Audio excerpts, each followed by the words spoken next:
রাজশাহীর গোদাগাড়ী উপজেলার দেওপাড়া ইউনিয়নের ঈশ্বরীপুর গ্রামে একটি লেয়ার মুরগির খামারের দুর্গন্ধ ও মাছির উপদ্রবে জনজীবন বিপর্যস্ত হয়ে পড়েছে। খামারের ভেতরে দিনের পর দিন মুরগির বিষ্ঠা জমিয়ে রাখা এবং দুর্গন্ধনাশক পদার্থ ব্যবহার না করায় আশপাশের পরিবেশ দূষিত হচ্ছে বলে অভিযোগ করেছেন গ্রামবাসী। প্রশাসনের তদন্তেও অভিযোগের সত্যতা পাওয়া গেছে। তদন্ত প্রতিবেদন পরিবেশ অধিদপ্তরে পাঠানো হলেও এখন পর্যন্ত দৃশ্যমান কোনো ব্যবস্থা নেওয়া হয়নি বলে জানিয়েছেন স্থানীয় বাসিন্দারা। সরেজমিনে খামারটিতে গিয়ে দেখা যায় ভেতরে কয়েক সপ্তাহের মুরগির বিষ্ঠা জমে রয়েছে, সেখানে উঠছে অসংখ্য মাছি। খাবারের আশপাশেও উৎকট দুর্গন্ধ ছড়িয়ে পড়েছে। মাছির উপদ্রবে ঘরে খাবার রাখা কিংবা স্বাভাবিকভাবে খাওয়া দাওয়াও কঠিন হয়ে পড়েছে বলে জানান বাসিন্দারা। স্থানীয় ব্যক্তিদের দেওয়া তথ্য অনুযায়ী ঈশ্বরীপুর এলাকার প্রায় 120টি পরিবারের 642 জন মানুষের বসবাস। খামারটির মালিক স্বপন নামের এক ব্যক্তির। বাসিন্দাদের অভিযোগ, গত 3 মাসে খামার থেকে ছড়িয়ে পড়া দুর্গন্ধ ও মাছির উপদ্রব ভয়াবহ আকার ধারণ করেছে।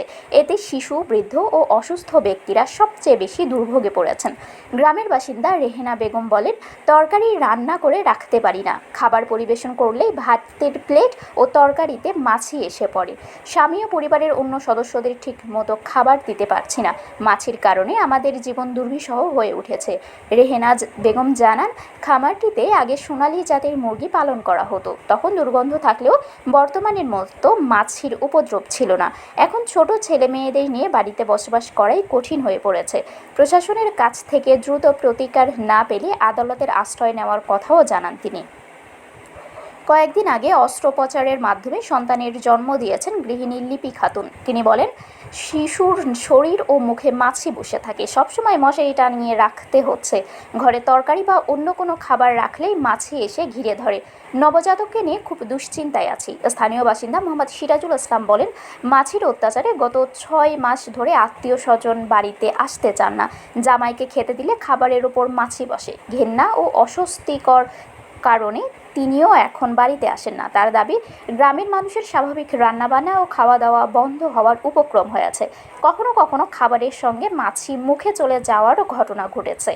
গ্রামবাসী জানান, প্রতিকার চেয়ে জেলা প্রশাসক, উপজেলা নির্বাহী কর্মকর্তা এবং পরিবেশ অধিদপ্তরে লিখিত ও মৌখিক অভিযোগ দেওয়া হয়েছে। অভিযোগের পর পরিবেশ অধিদপ্তর, প্রাণী সম্পদ অধিদপ্তর ও ভূমি কার্যালয়ের প্রতিনিধিরা এলাকা পরিদর্শন করেন, তবে এখনও কার্যকর কোনো ব্যবস্থা নেওয়া হয়নি। গোদাগাড়ী উপজেলা প্রশাসনের তদন্ত প্রতিবেদনেও অভিযোগের সত্যতা পাওয়া গেছে।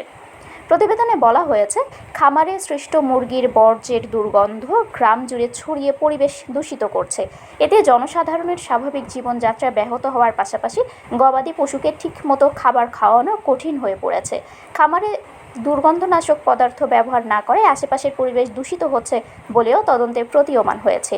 প্রতিবেদনে আরও বলা হয়, মুরগির বাচ্চা ও ডিম উৎপাদনের সময় সৃষ্ট বর্জ্য নির্দিষ্ট স্থানে রাখা হলেও পরিবেশ রক্ষায় সরকার অনুমোদিত রাসায়নিক ব্যবহার করা হচ্ছে কিনা তা নিয়মিত পর্যবেক্ষণ করা প্রয়োজন। খামারটির কার্যক্রম স্থানীয় জনজীবনে বিরূপ প্রভাব ফেলছে কিনা তা যাচাই করে আইনানুগ ব্যবস্থা নেওয়ার সুপারিশ করা হয়েছে। তদন্ত শেষে প্রয়োজনীয় ব্যবস্থা নিতে প্রতিবেদনটি পরিবেশ অধিদপ্তরের রাজশাহী কার্যালয়ে পাঠিয়েছেন গোদাগাড়ীর ইউএনও। পরিবেশ অধিদপ্তরের রাজশাহী কার্যালয়ের উপপরিচালক মোসাম্মদ তাসমিনা খাতুন বলেন, গোদাগাড়ী উপজেলা প্রশাসনের তদন্ত প্রতিবেদন পেয়েছি। ইতিমধ্যে খামারের বর্জ্য ব্যবস্থাপনা, দুর্গন্ধ নিয়ন্ত্রণ ও পরিবেশগত অনুমোদনের বিষয়গুলো যাচাই করা হয়েছে। সেখানে পরিবেশ সংরক্ষণ আইন ও বিধিমালা লঙ্ঘনের প্রমাণ পাওয়া গেছে। চলতি সপ্তাহের মধ্যে খামার মালিকের বিরুদ্ধে প্রয়োজনীয় আইনগত ব্যবস্থা নেওয়া হবে। অভিযোগের বিষয়ে খামার মালিক স্বপনের সাথে যোগাযোগ করা হলেও কোনো মন্তব্য করতে রাজি হননি। গ্রামবাসীর দাবি, দ্রুত খামারের বর্জ্য অপসারণের পাশাপাশি মাছি ও দুর্গন্ধ নিয়ন্ত্রণ এবং নিয়মিত তদারকির ব্যবস্থা করতে হবে, অন্যথায় এলাকায় রোগবালাই ছড়িয়ে বড় ধরনের জনস্বাস্থ্য সংকট দেখা দিতে পারে বলে আশঙ্কা করছেন তারা। দিনের বেলায় যে দুপুর বেলায় একটু রেস্ট করবে মানুষ, এই রেস্ট করা যাচ্ছে না, মানে ঘুমায় না যাচ্ছে না। মাছির অত্যাচার, গোটা শরীরে মাছি এই বেরিয়ে বেড়াচ্ছে। এই মাছি নিয়ে আমরা কি করে এই বসবাস করব? খাবার খাইলে একটা রুটি বানাইতে গেলে ওই রুটিটাও এই মাছির সাথে পিছা যাচ্ছে। দীর্ঘ প্রায় 3 মাস যাবৎ আমরা এই গ্রামের একটা কঠিন সমস্যার মধ্যে আছি। এই ফার্ম নিয়ে এই ফার্মে আপনার মুরগি পুষে আজকে কয়েক বছর যাবৎ পুষে, কিন্তু এই যে আপনার ডিম পাড়া মুরগি যতদিন থেকে আপনার পালন করছে ততদিন থেকে দুর্গন্ধ এবং মাছি এমনভাবে গোটা গ্রামে ছড়িয়ে গেছে যে গোটা গ্রাম অতিষ্ঠ। কেউ রান্না বান্না করে খেতে পাচ্ছে না, ভাত খেতে লাগলে কয়েকটা আপনার খাতে খাতে কয়েকটা মাছি পেটের মধ্যে চলে যাচ্ছে। এরকম অবস্থায় আমরা ডিসিকে দিয়েছি, প্রায় টিওনোকে অভিযোগ দিয়েছি, আপনার পরিবেশ অধিদপ্তরে দিয়েছি। তারা তদন্ত করতে আসে কি যে অদৃশ্য শক্তি কাজ করে তারা কোনোই আমলে নেয় না, এবং তারা কিভাবে আবার সে চলে যায় এবং আশ্বাস দেয় যে আমরা কয়েকদিনের মধ্যে এই এর ব্যবস্থা নিব। আমার কাছে তার নোটও আছে, পরিবেশ অধিদপ্তরের যে পরিচালক সে বলেছে, আমাকে নিজে ফোন দিয়ে বললো যে সামনের সপ্তাহে করব। এরকম কয়েক সপ্তাহ যাবৎ এইভাবে বলছে। আমি টিওনোকে বলেছি, তাদেরও আমার কাছে রেকর্ড আছে, তারাও সে আশ্বস্ত করে যে আমরা যাব, এর ব্যবস্থা নিব, কিন্তু কোনোভাবেই তারা এই ব্যবস্থা নেয় না।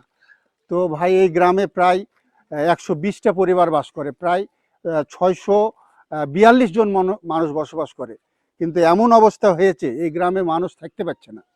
তো তাদেরকে অনেকবার অনুরোধ করা হয়েছে, তারা আসে কিন্তু তদন্ত করে। প্রাণী সম্পদ অধিদপ্তর তদন্ত করেছে, আপনার এখানে আপনার তহসিল থেকে তদন্ত করেছে, তারা শুধু তদন্তই শেষ, কিন্তু তারা কোনো পদক্ষেপ নেয় না।